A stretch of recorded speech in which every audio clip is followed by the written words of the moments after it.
Le 14e Congrès national du Parti communiste du Vietnam se penche actuellement sur l'examen et l'adoption des documents stratégiques, traçant les orientations à long terme pour le développement du pays. À cette occasion, de nombreux observateurs et amis internationaux présents au Vietnam ont exprimé leur profonde confiance dans le succès du Congrès. Parmi les journalistes étrangers couvrant l'événement, Vu Quang Lan, représentant de la chaîne américaine Pho-Bolsa TV, s'est dit particulièrement impressionné par la rigueur du dispositif de sécurité et la modernité des infrastructures du centre de presse. Il a souligné les attentes majeures de la diaspora vietnamienne concernant la nouvelle équipe dirigeante et la vision de développement à l'horizon 2045. Nous espérons voir émerger une équipe de leaders compétents, capables d'orienter les politiques et de conduire le Vietnam vers un développement fort dans l'avenir. Il ne s'agit pas seulement d'une vision pour les 5 prochaines années, 2026-2030, mais aussi d'une orientation stratégique jusqu'en 2045, conformément aux objectifs largement annoncés. En tant que responsable de Pho-Bolsa TV, un média familier de la communauté vietnamienne d'outre-mer, je m'efforcerai de transmettre ces informations de la manière la plus fidèle possible. Impressionné par le rapport du comité central du parti du 13e mandat sur les projets de documents soumis au 14e congrès, présenté par le secrétaire général To Lam, le journaliste Phin Muang Thulaipeth du journal Lao Passason a estimé que le comité central du Parti communiste du Vietnam avait conduit le peuple vietnamien à approfondir les réformes, à renforcer le rôle dirigeant du parti et à se concentrer sur la mise en œuvre de 4 résolutions piliers portant sur l'innovation scientifique et technologique, l'intégration internationale, l'élaboration et l'application des lois, ainsi que le développement du secteur privé.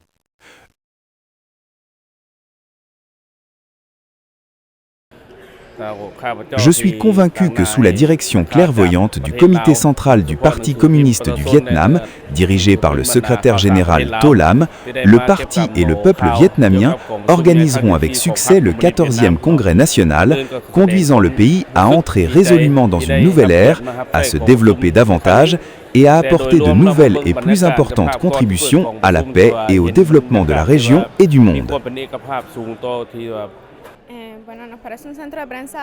Le Vietnam est un exemple emblématique de développement selon le modèle socialiste, ayant atteint les objectifs fixés et se dirigeant actuellement vers un programme ambitieux pour les années 2030 et 2045. Au regard des progrès réalisés jusqu'à présent, il est clair que le Vietnam atteindra ses objectifs de modernisation et d'industrialisation du pays. Ces aspirations constituent une expérience inestimable pour Cuba.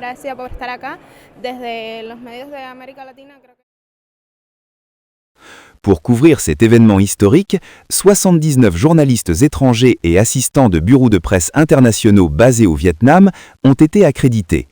Par ailleurs, le ministère des Affaires étrangères a convié 17 journalistes venus de l'étranger, dont 3 représentants de la presse de la diaspora.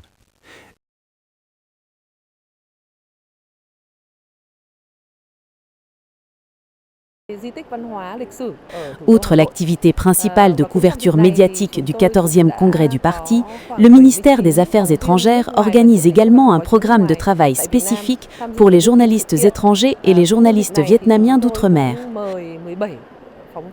Ce programme comprend des visites dans certaines localités ainsi que dans des établissements culturels et économiques à Hanoï et dans d'autres villes et provinces.